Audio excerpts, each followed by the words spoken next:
제가 매드맥스를 좋아하는 이유는 핵전쟁 후 황폐해진 포스트 아포칼립스의 미친 세계관, 맹렬한 스피드의 카체이스, 땀내 나면서 관능적인 캐릭터들입니다. 당시 70세가 된 조지 밀러 감독은 멜 깁슨 주연의 매드맥스 3부작 이후 30년 만에 이 놀라운 컨셉과 무드를 진화시킨 매드맥스 분노의 도로를 선보였고, 영화 팬들은 그야말로 황무지에서 피어오른 기적 같은 재미를 보게 됩니다.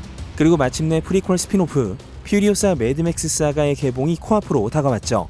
오늘은 이 영화를 보기 전 알아두면 좋을 것들을 총정리함과 동시에 조지 밀러 감독의 이야기를 직접 들어보는 시간을 마련해봤습니다. 예고편 분석에서 다룬 디테일한 내용들을 미리 깔아두고 보시면 더 즐거우실 것 같네요. 여러분은 지금 기묘한 케이지를 보고 계십니다.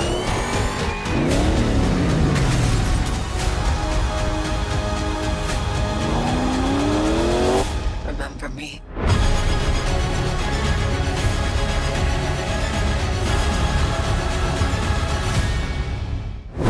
I want them back. I want them back. 이 영화는 샤를리즈 테론이 연기한 매드맥스 분노의 도로의 주역 퓨리오사의 전사를 다룬 영화로, 아냐 테일러 조이가 젊은 퓨리오사를 연기하죠. 2박 3일간 펼쳐진 이야기였던 매드맥스 분노의 도로와는 달리 퓨리오사는 장장 18년에 걸친 서사를 보여줍니다. 그래서 첫 예고편에서 고대 그리스의 장편 서사시라는 의미의 오디세이라는 단어를 띄웠고요. 지금부터는 예고편과 푸티지 시사를 통해 제 나름대로 추론해본 간략한 스토리를 소개합니다. 이 영화는 총 3막 구성으로 1장은 어린 시절, 2장은 성장기, 3장은 복수의 화신이 되는 내용인데요. 녹색의 땅에서 태어난 퓨리오사는 여성으로만 구성된 생존 문명, 많은 어머니들의 부발리니 속에서 자라오던 중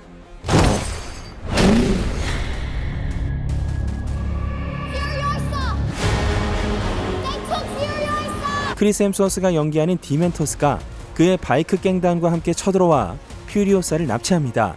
어린 퓨리오사를 구하려는 바이커는 퓨리오사의 모친이었고, 이 과정에서 모친은 디멘터스에게 죽임을 당하는 것으로 보이며, As a child, my world was forever changed. 이때부터 퓨리오사에겐 역경과 고난의 헬게이트가 열리죠. 이후 오랜 시간 이들과 부대끼며 지내온 퓨리오사는 Promise you'll find your way home. 엄마의 전원을 가슴에 품고 디멘터스의 곁에서 복수심으로 마음을 얼린 뒤 냉담하게 살아가던 중, 디멘터스가 시타델의 지배자 임모탄주와 대면하게 되고, 거대 정유도시 가스타운의 지배권을 흥정하던 중 퓨리오사를 임모탄주에게 팔게 되면서 퓨리오사의 시타델 생활이 시작됩니다. 시타델 밑바닥부터 성장기를 거친 퓨리오사는 어느 날 엄마의 유언이자 자신의 수건을 달성하기 위해 워리그 바닥에부터 탈출을 감행. 이때 바이커들의 습격을 받게 되고 워리그 드라이버인 집정관 잭과의 인연을 맺습니다. 남은 건 디멘터스를 향한 처절한 복수, 의수를 달고 머리를 민 퓨리오사는 자기 신화의 정점을 찍게 됩니다. 그리고 이 영화의 피날레가 바로 매드맥스 분노의 도로로 이어지는 것이죠. 제가 가장 놀랐던 건 이 영화의 압도적인 액션입니다. 전 시타델의 물자를 운송하는 워리그가 바이커들에게 습격받는 전투 시퀀스 전체를 봤고, 거기서 놀라운 점들을 몇 가지 발견했습니다. 일단 편집점이 일순간도 낭비가 없습니다. 앵글이나 카메라 워크는 워낙에 조지 밀러만의 독자적인 스타일이 있지만 이번 영화는 유독 편집이 정교한데요. 크리스 햄스워스도 말했지만 모든 프레임 하나하나에 필연성이 있습니다. 워보이들이 기억해줘 라며 계속 폭사하는 와중에 바이커들은 폭탄 달린 창살을 던지며 트럭에 매달리고, 트럭 안에서 누군가는 무기를 준비하고, 차량 위에선 공중에서 낙하산을 타고 떨어진 바이커들과 워보이들이 싸우고, 드라이버는 상황을 주시하며 지시와 운전을 병행하고, 누군가는 트럭 밑으로 내려가 문제를 해결하려 하고, 퓨리오사는 하필 그 트럭 밑에 매달려 도망치다 전투에 가담하죠. 이 영화는 시퀀스 시작부터 끝까지 운동 에너지가 소멸되지 않습니다. 음악이 없었던 점도 자신감이 있어 보였고, 카메라 앵글에 따라 엔진음이나 바람소리 등 앰비언트가 기막히게 바뀌는 점도 너무나 훌륭했습니다. 전 이 액션 시퀀스 연출의 비결이 궁금했고, 조지 밀러 감독을 만나 직접 이런 액션 구현의 방법론을 물어봤습니다. That's very good. That's exactly what we try to do. There has to be a causal relationship between one event and the next, one beat and the next, one cut and the next. It's like music. It's visual music. Just like in any music, there's almost a mathematical connection between one note, the next note, and chords and so on. Well, I think It goes. It's particularly the case with cinema, and in particular with action sequences. And that's why I'm drawn to them so much. I find that what drew me to cinema in the first place was basically the action film, mainly because when you have a sequence like that, it's unique to cinema. You can't see it in the theatre, you can't see it in a concert, you can't see it anywhere else. It's a specific language of cinema that started with the silent era probably 120 years ago. It's such a new language that we all learned, even before we learn our own languages to read and so on. We can pick up what cinema, the language of cinema, but it's new. And so I think it's like a pure language or visual music. That's what we try to do in these sequences. Yeah. 마치 음악 같다는 말, 인상적이죠. 조지 밀러 감독은 버스터 키튼을 비롯한 과거 무성 영화를 공부하면서 역학적인 키네틱 시네마를 사랑하게 되었고, 모든 것이 움직이고 그동안 이야기가 전개된다는 지론을 갖게 되었다죠. 그리고 제가 아직 못 본 기가 막힌 액션씬이 있다고 합니다. 이 15분간의 액션씬을 찍는데 78일이 걸렸고 매일 200명의 스턴트맨이 동원되었다는데요. 그 시퀀스 코드 네임이 끝없는 계단이었다고 합니다.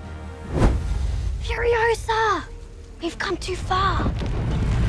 But to get home, Furiosa fought the world. 왜 이번 영화가 퓨리오사의 이야기여야 했는지, 그녀의 삶이 어땠는지도 궁금했습니다.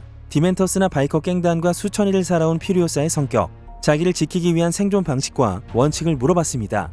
She's taken as a child at 10, and she has to survive moment to moment by using her intrinsic skills and ingenuity and resourcefulness.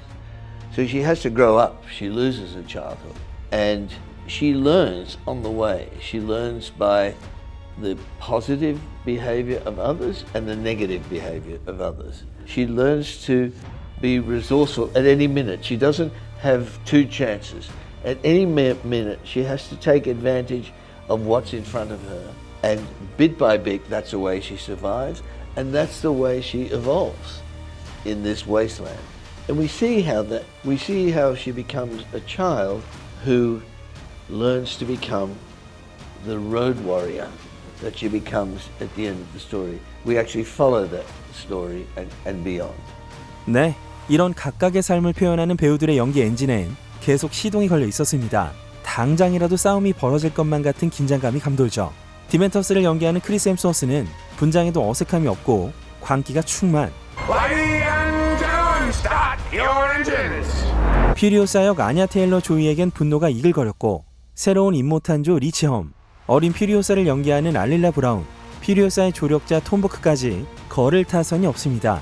그리고 재밌는 얘기를 하나 덧붙이자면요, 촬영 때 진짜 바이커 갱이었던 전직 헬스 엔젤스 멤버들도 참여를 했다죠.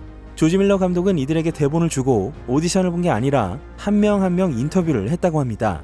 이들은 자신이 어떤 인생을 걸어왔는지 조지 밀러 감독에게 말했고, 그걸 고려해서 캐스팅을 했다고 하네요.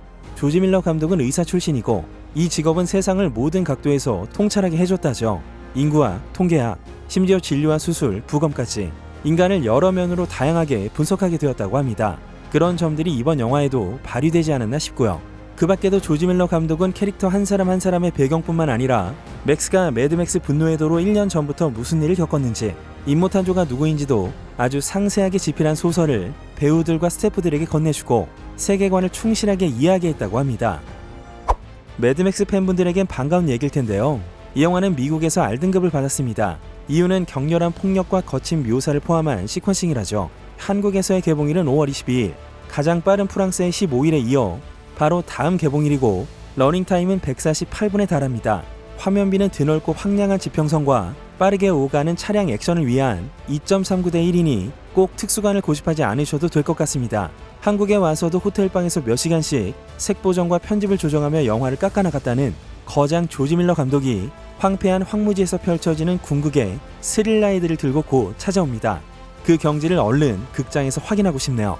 오늘은 여기까지 하겠습니다. 지금까지 기묘한 K지의 K였습니다. There will always be war, but to get home, Furiosa fought the world.